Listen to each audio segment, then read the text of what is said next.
In Spokane, Washington, young women are turning up dead. We were having a flurry of victims. The pressure of that on the detectives was pretty immense. A police force sifts through the clues. The big tool in this case was DNA. That individual left part of himself with most every one of those victims. But could a respected family man have lived a double life as a serial killer? A nice guy, very intelligent, attractive, and he paid well. He was beyond normal. The hunt for a serial killer.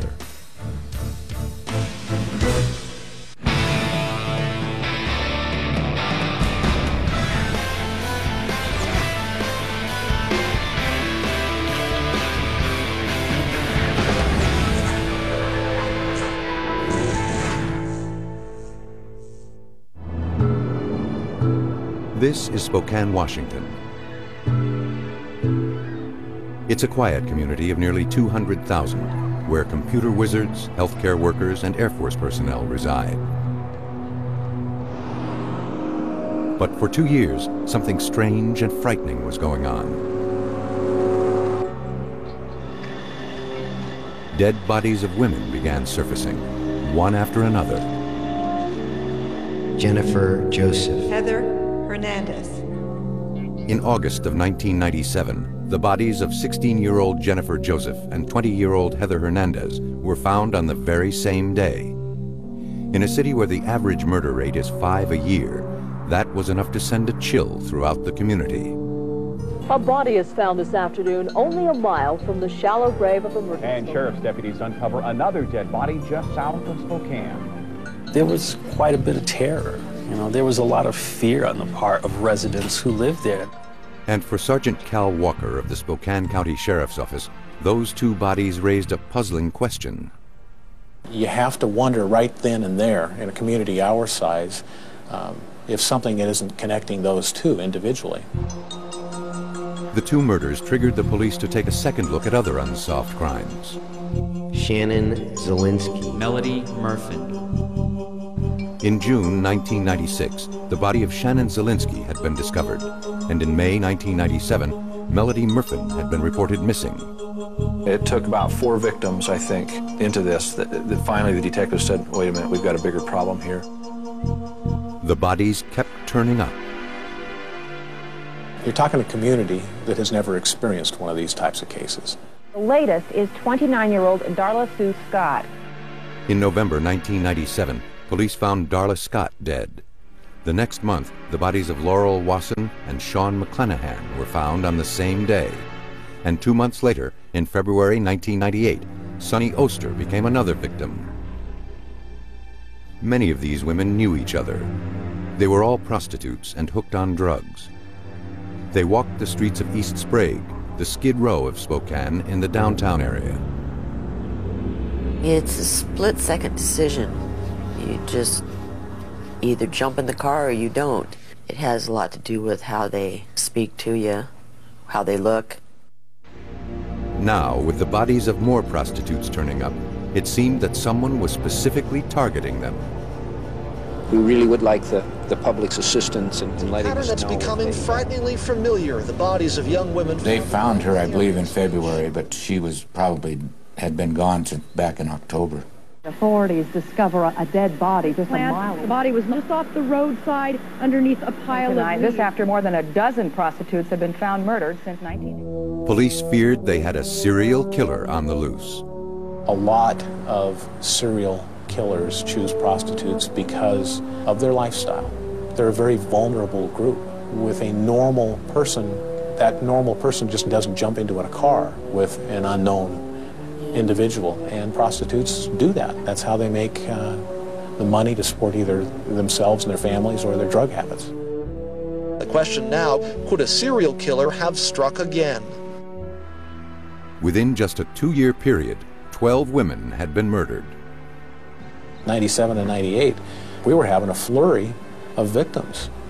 And to get woke up and know when that phone rang that it was going to mean that there had been another life taken and somebody else had been found, the pressure of that on the detectives was pretty immense.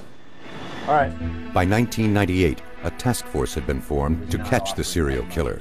Let's have a briefing on what happened yesterday in the meeting. A lot of people would think that we were able to throw hundreds of detectives at this case.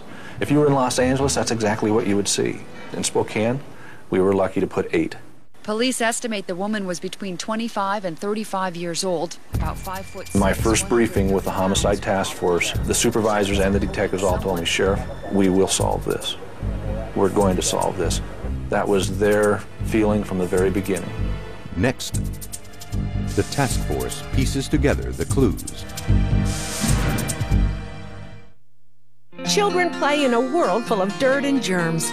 That's why moms who know turn to Clorox regular bleach to disinfect toys. Add 3/4 cup of Clorox regular bleach per gallon of water. Soak for 5 minutes. ROWDY. Take time to be a dad today. All those.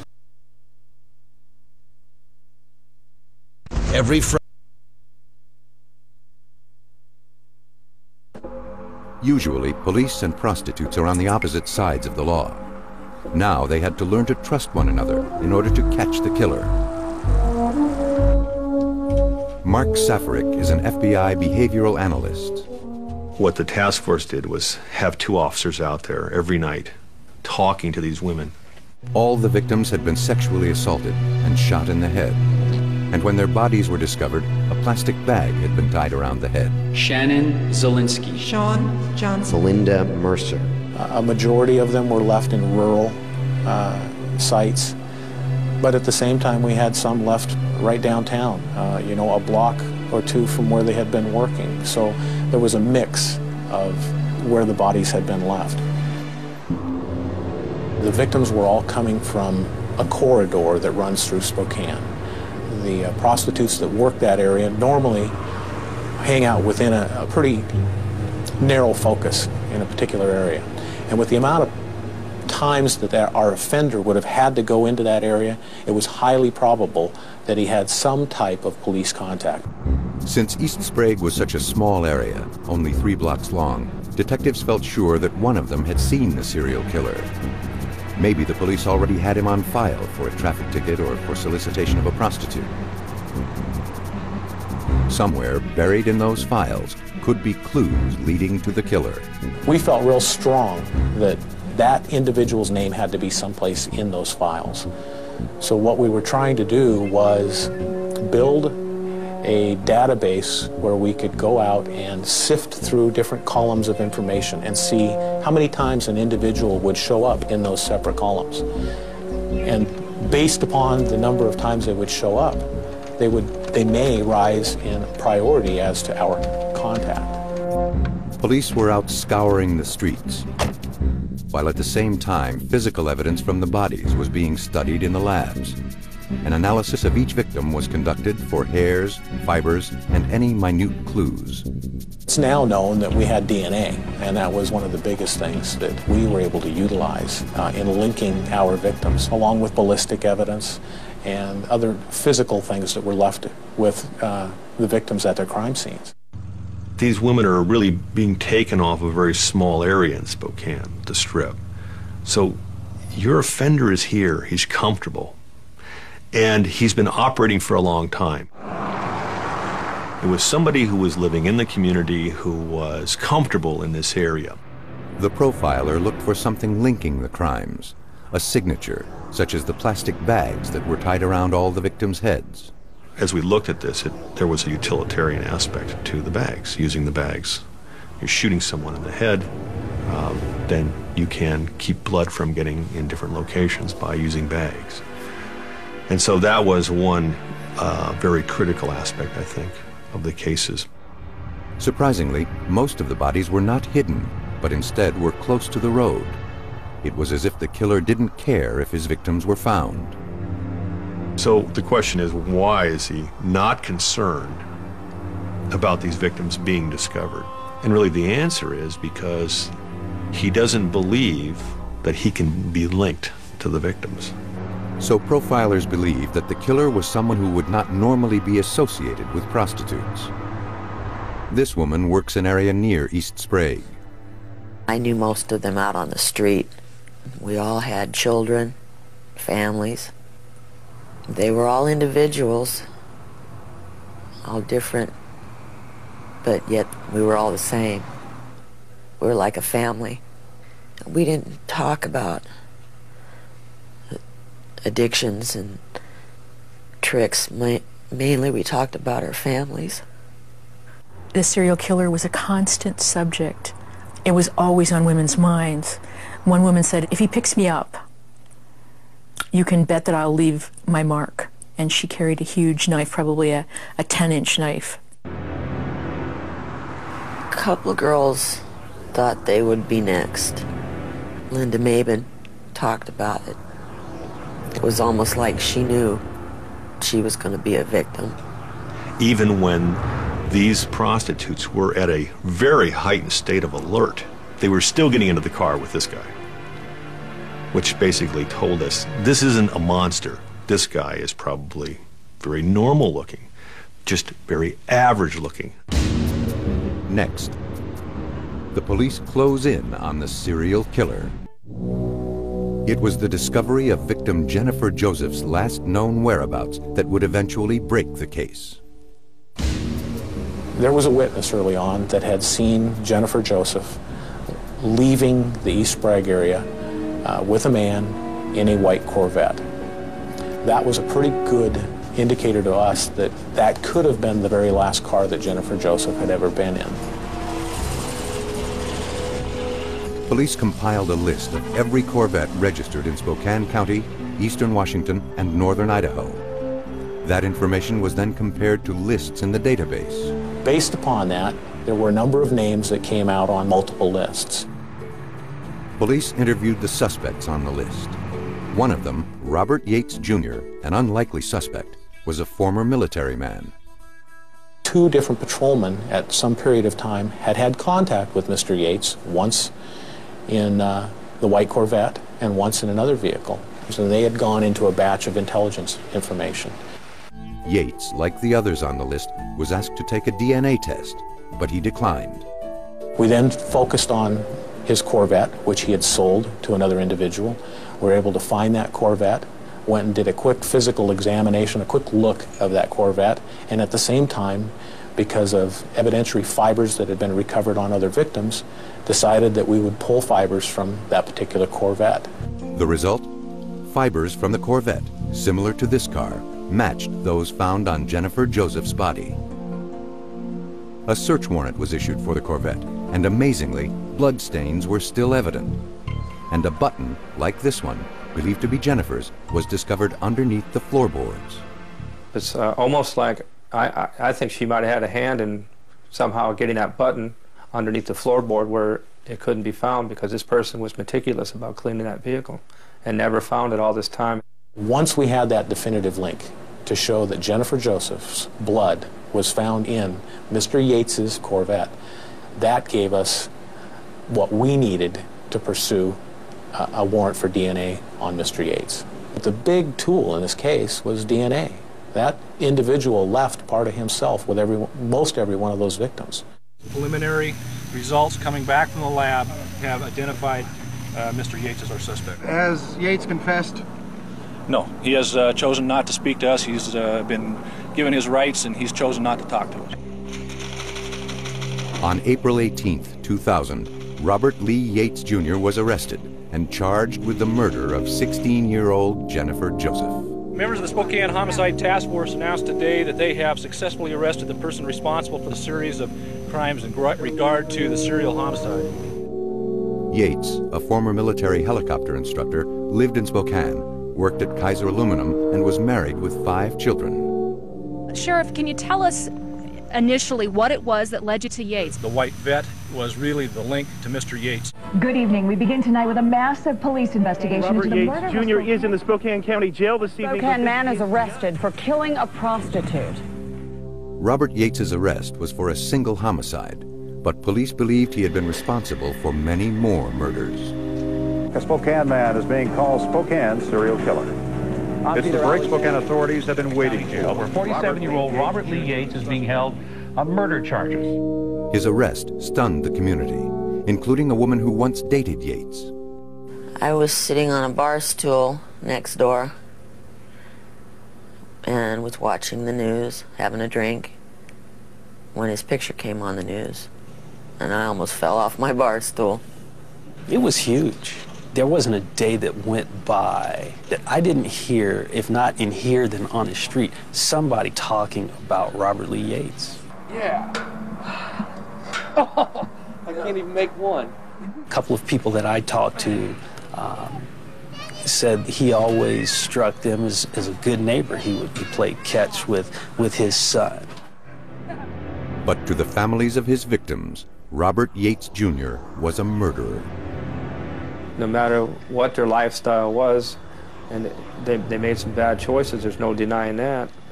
Nobody deserved to be treated like some garbage out somewhere that somebody just decides, well, your life's not worth anything. We're just going to go ahead and take it, and I'm just going to discard you somewhere. He looked very normal, and I just looked at him, and I said to myself, probably why? You know, what makes somebody like an animal? He's an animal. I mean, he's not really a human being. To the women of East Sprague, he was very human. So much so, they looked forward to him coming around. I think it's shaken most of the women who dated him, because women out on the streets survive by gut instinct. We talk about that a lot. You know, listen to your gut, listen to your heart. If it tells you not to get into a car, believe it, don't do it. He was beyond normal. Maybe that should have been my first clue. A nice guy, very intelligent, attractive, and he paid well. I'm suffering from an acute case of survivor guilt, because I was one of the lucky ones. He picked me up on the street for a date. We dated, and he gave me his phone number at work at Kaiser. I called him several times at Kaiser. I had more of a relationship with him than most of the other girls. The two even discussed who they thought the Spokane serial killer could be. He thought it was somebody on the police force. I, on the other hand, thought it might be a cab driver, because they're less likely to be conspicuous, you know. They're out there every day. I never would have guessed in a million years it was him. It makes it a lot harder for me, though, because I was starting to have some feelings for the man. I used to be able to trust my own judgment, and I can't do that anymore. How is it that you can go out, sexually assault and brutalize a victim and kill her, and 20 minutes later walk into your house like nothing's happened? Next up, the double life of Robert Lee Yates Jr. Keep your feet off the ground. Zach, watch out. Don't swing while she's swimming.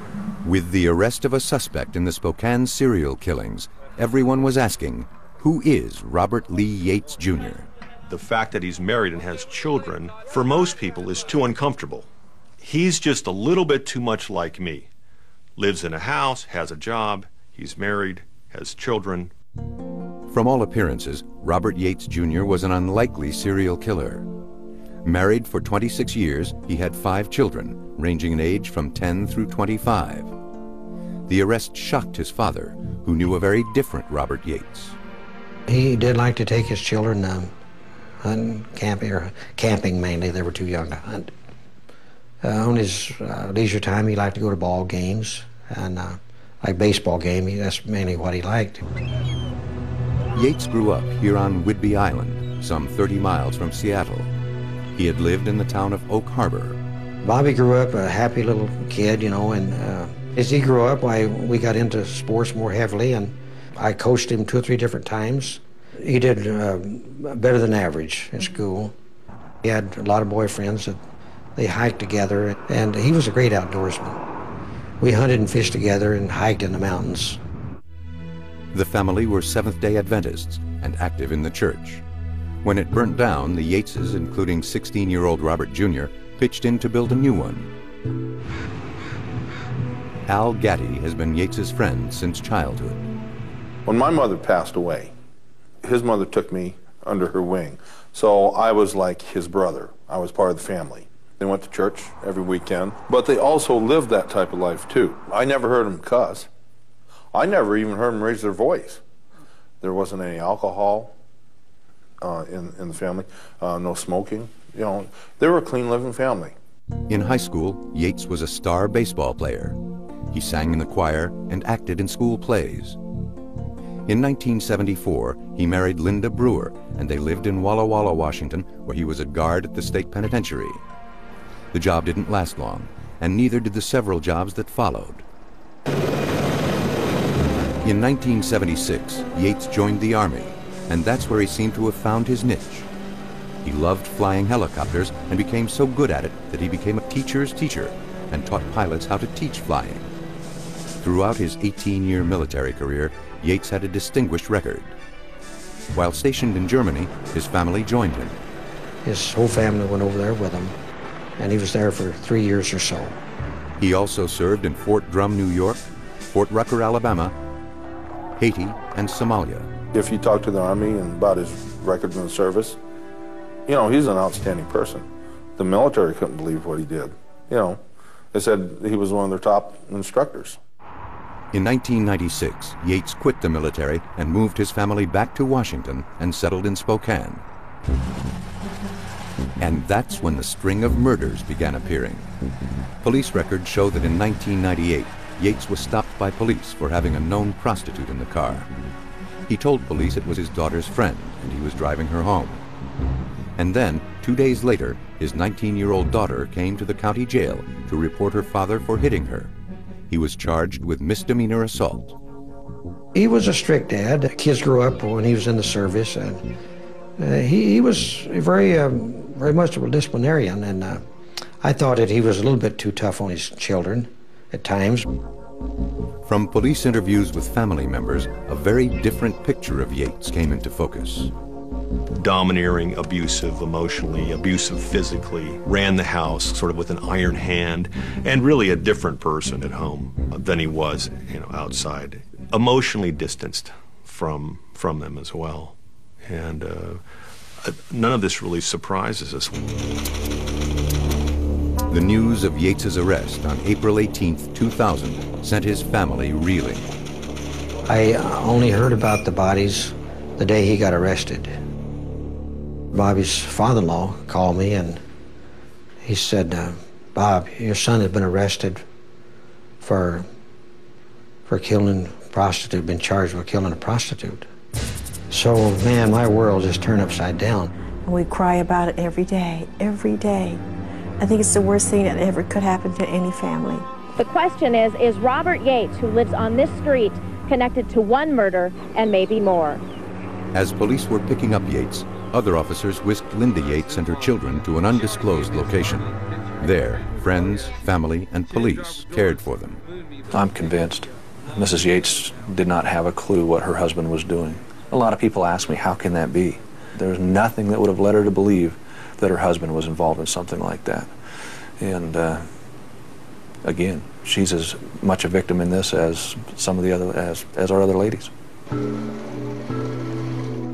For 1 month following his arrest, police painstakingly searched the Yates home and yard, looking for forensic evidence that would link him to other murders. We want a mountain of evidence when we take this into the courtroom. We're going to go in with the best evidence that we can present the trier of fact in this case. You're talking about going through every person's clothes, looking for fibers off of those clothes. The transfer of those fibers, how could it occur? Could our offender, Mr. Yates, have had a hug with one of his daughters and picked up a fiber and then transferred that fiber to his victim during the time? So we couldn't just look at his clothes. We had to look at her, Mrs. Yates's clothes, and 5 kids' clothing items that were packed into that house. In addition, forensic biologists discovered that the plants growing in Yates's yard were the same vegetation found on or near his victims. Exactly why Yates transported the plants is still a mystery. Mr. Yates, with one particular victim, had gone over and raked up a certain area of the yard, gathered that up, transported the victim and the vegetation, and dumped that. The next victim would have another series of plants, different and with particular leaves from other trees, out of the different areas in the backyard. It was just so shocking that it was just beyond imagination. And there was never, ever an inkling? Not one. that I could think of that could have caused him to take this turn. I can't think of any incident. But it's possible that a 40-year-old secret could have played a part in his son's actions. He had been molested when he was 6 years old by a 12-year-old boy, 11 or 12-year-old boy. And Linda told me about it. I says, I never did ever hear about it. I said, I didn't have a clue that that ever went on, you know. I asked Bobby about it at that time. Yes, he said it happened. But he told me that he didn't know why that would make a difference in his life, you know. But it certainly could have, you know. I guess, you know, if you killed 13 people or 14 people, if you were really, really remorseful, why would you kill another? I don't think he understands actually what he's done. Coming up, Robert Yates faces the families of his victims. Even though the world saw these women as prostitutes and drug addicts, their families had quite a different view. Sean McClenahan. She was just accepted into a methadone program, and she feels that her life is finally on the up and up. And she says to update the rest of the family and let them all know that she's alive. And then she dies about, what, 3 weeks later. Jennifer Joseph. If you really want to talk about something that's very hard, is write your obituary for your 16-year-old daughter. Jennifer was a person that liked to laugh, and she was happy. She liked her music, and she was a pretty good girl, really. The apple of her father's eye. Sonny Oster. Today I went walking as I often do, and I started thinking of you. My steps grew faster and faster. You see, I felt you were looking right at me. I looked up into the clouds, and out came a gleam of light. I said, "Follow me home, Sonny. It'll be all right." Another prostitute might have been a victim, but she escaped just in time. Christine Smith had been picked up by Yates in this van, seen here on amateur video. It wasn't until she saw the serial killer's picture in the newspaper that she identified Yates as the man who tried to kill her. That was a very important surprise to the detectives in this task force, to get a call from somebody that's identified this person as, you know, and what he did. So we may get a little more insight onto how these other victims were treated and how they died. 1 month after his arrest, Yates was arraigned on May 31st, 2000. By that time, police had linked him to 7 murders and 1 attempted murder. Yates entered a plea of not guilty. It was assumed the state would ask for the death penalty. But to try him for all the murders at once, the prosecution would have to prove common scheme, meaning Yates had a plan or scheme to go after one specific group.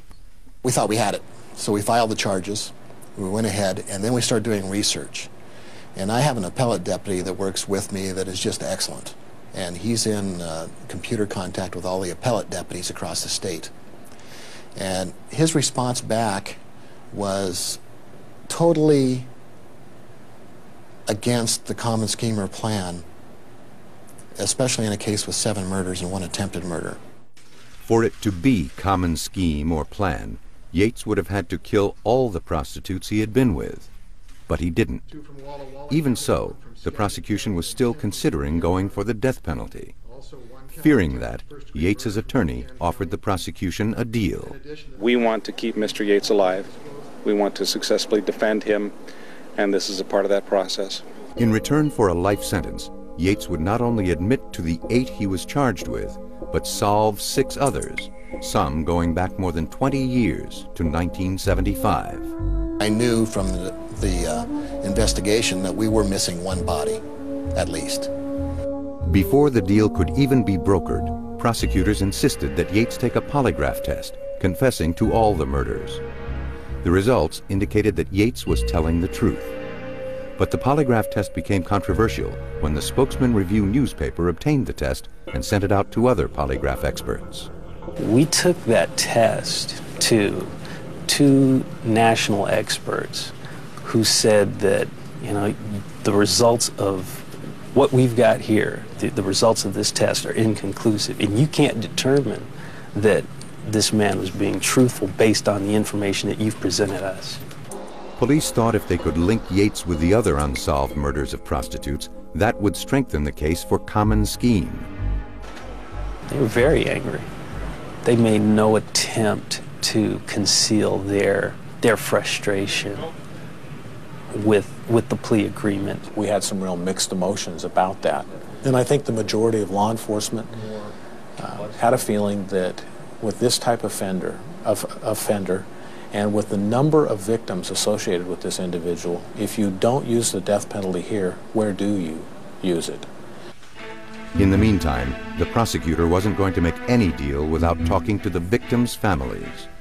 We polled them one at a time, individually, about how they stood on the death penalty or life without chance of parole. And the tally that I have has 19 people for life in prison and 12 for death. Are you ready to proceed? We are. They purposely left their best case out of the agreement in case the plea bargain fell through. We took our best case and dismissed it. It has fingerprints, it has DNA, it has ballistics, and that case can be brought back by the agreement for the death penalty. The case is the murder of Sean McClenahan, age 39, found dead in December 1997. That decision didn't sit well with her family. For me, as I said, I'm very angry because it's, to me, saying she never was. There was nothing worthwhile to her life. As part of the plea agreement, Yates had to confess to 6 additional murders, and it shocked police and prosecutors. 2 of these murders went as far back as 1975, with the murders of Patrick Oliver and Susan Savage of Walla Walla, Washington. The third, the 1988 murder of Stacy Hahn in Skagit County, and then 2 unsolved murders in Spokane. Shannon Zielinski in 1996 and Heather Hernandez in 1997. Now, all that was needed was the 6th victim, Melody Murfin, who had been missing since 1997. She's the one body we're missing. If it's not her, then there's no agreement. Yates drew police a map to her grave. We were prepared for an outdoor type of setting somewhere in the woods, as we had been so many times with this investigation.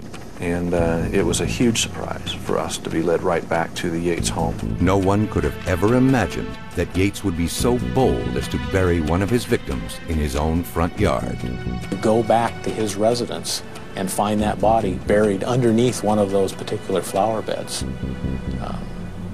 was pretty impacting on every single person. We had spent so much time there thinking that we had covered each and every square inch.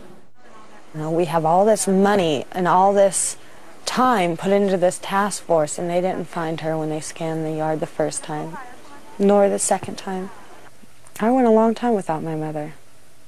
And then to have him say, she's in my yard, 4 feet under, or, you know, it was very disturbing. Couldn't believe that.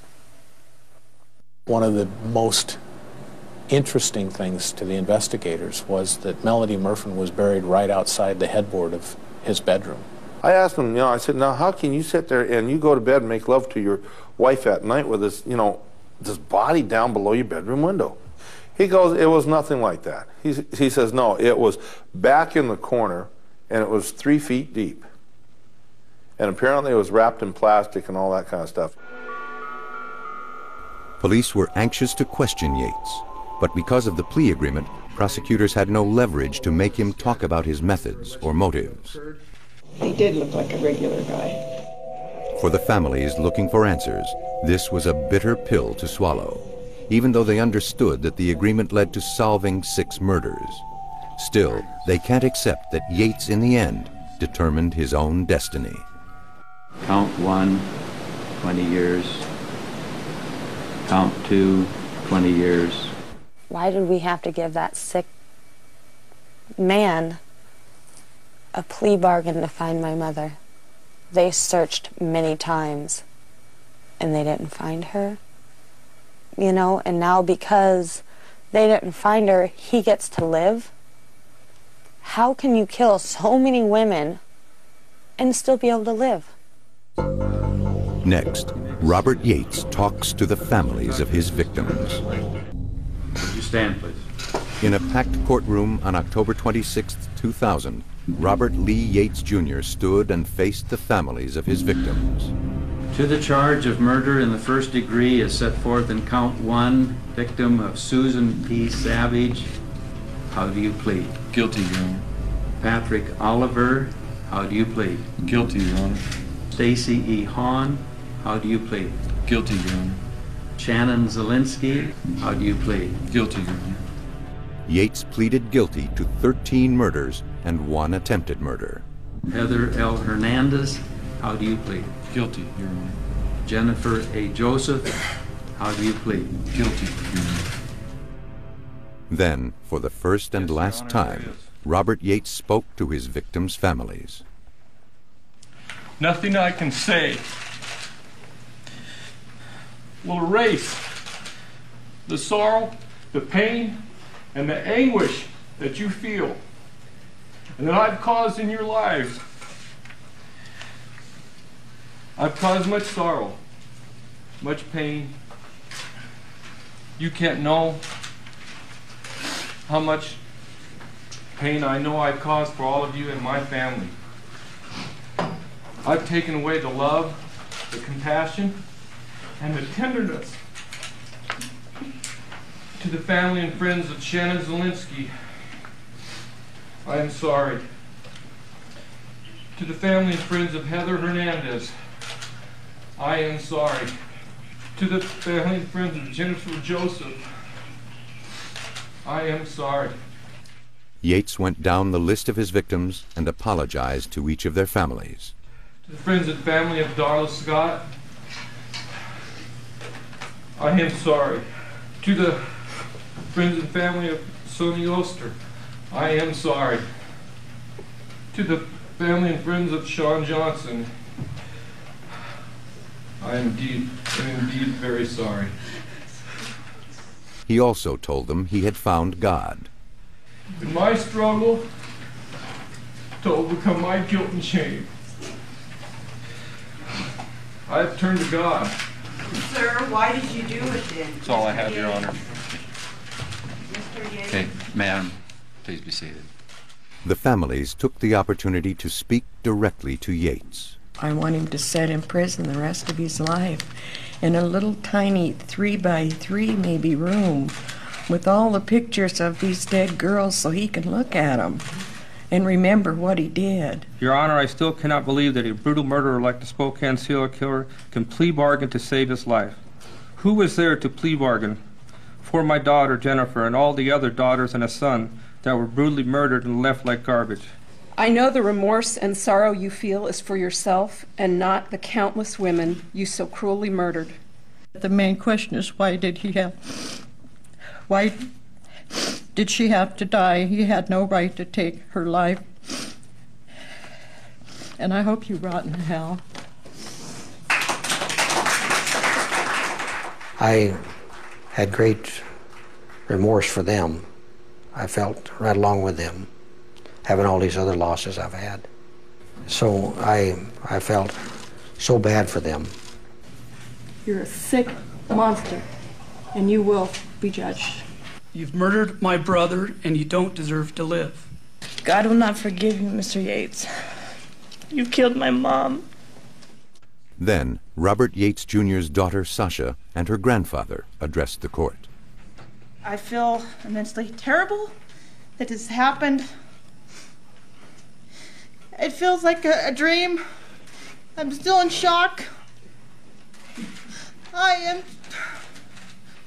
It just makes me mad that this happened to so many people. They didn't deserve this.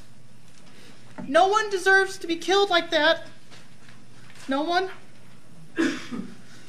Thank God I have my grandfather here with me. I'm standing here shaking, still thinking about it, imagining their faces,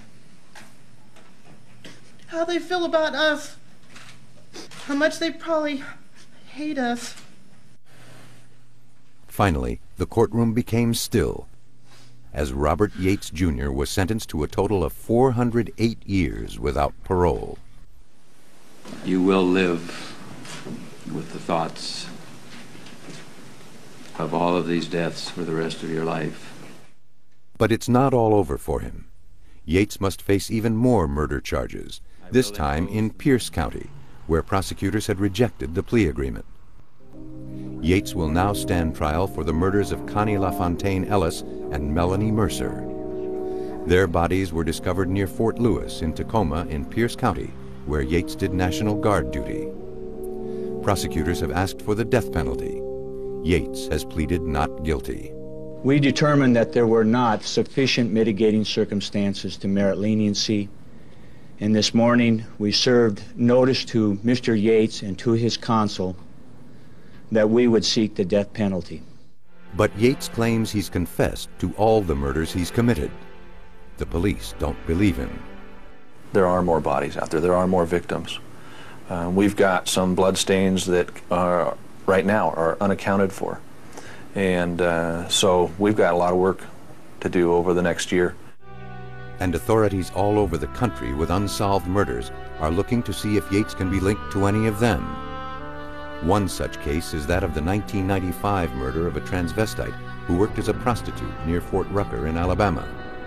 Robert Yates was stationed there in 1995. Another is near Fort Drum in Watertown, New York. Yates was stationed there as well. While the case of the Spokane serial killer is now solved, police still feel left in the dark. There are too many unanswered questions. But the biggest thing is, why? What made him do what he did? How did it happen? Why did it happen? And I think that's the same questions that the family has. How did he get from being a well-respected career military guy, helicopter pilot, to where he is now thought of in a whole different light, a serial killer? And I think he is the person that can answer those questions.